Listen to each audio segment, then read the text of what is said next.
Hey there, my name is Eli Tostado and I'm one of the members of the Rice House City team helping with the mobile application.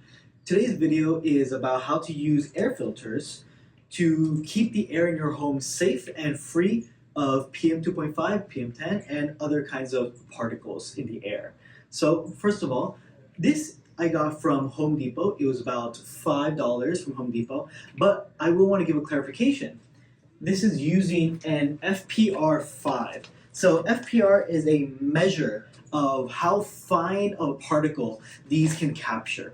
So for example, we have here that it says that it can get pet dander, dust mite debris, pollen, and dust and lint. Now, when we're talking about PM10 and PM2.5 and other small particulate matter, we want to make sure that we have something that's a little bit more fine than this 5. So higher numbers means a better chance of being able to capture these smaller, finer particles. So you want to go for a minimum of an FPR 10, 11, or 12 is what I would recommend mostly. So this isn't going to help with PM 2.5, but for the sake of demonstration, I got the 5 FPR.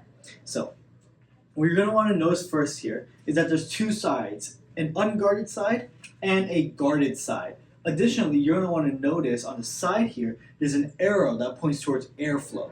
So what you want to do is you want to make sure that the airflow is pointing towards the fan here.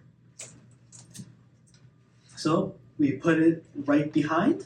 We make sure that the arrow is pointing at the fan. And then when we turn it on, now the air that's coming out is pulling in from the back of the fan, and it pulls in the air through this filter, which catches all those fine particles to make sure that your home kind of has its own air filtration system at a low cost. Now, you want to make sure that let's turn this off. You want to make sure that the filter you get is around the same size as your fan. As you can see, it kind of fits perfectly around the fan size right here. And you're going to want to use tape to kind of secure the sides here, or just anything that you can put on to make sure that this stays stuck. Another thing is, depending on how much air, like the setting that you put on, 1, 2, or 3, it can actually just keep it in there by itself without need for tape or anything. So if I put this on the high setting, 3 right here, and I let go, it's actually pretty well stuck on there. You can see it doesn't even fall off. So it may be the case that you don't even need to strap it in completely, depending on how much air you're pulling in. Now, another important thing is when you see the higher FPRs, again, this is from Home Depot, the higher FPRs come out around $15 to $20, and you're going to want to replace this every 3 months or so.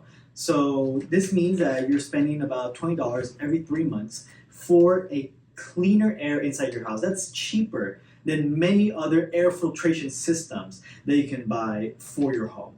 Now, you're going to see on the higher ones, 10, 11, or 12, as I said before, some more icons right here that indicate that they help against PM 2.5, smog particles, and sometimes even viruses. So things like COVID-19 that you would need a mask for. It has about the same filtration as one of these. So COVID-19, for example, is a very small, fine particle that can move in and out easily of most materials, and this mask protects very well against it. Same can be said about an air filter here with about FPR 10, 11, or 12.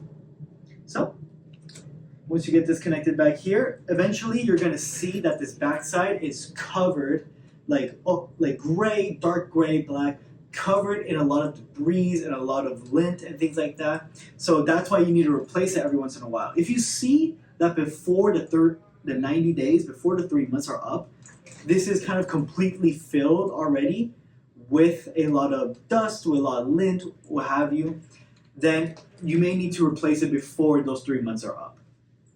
And that is everything you need to know. I hope this was very helpful for you, and I will see you in the next video. Thank you.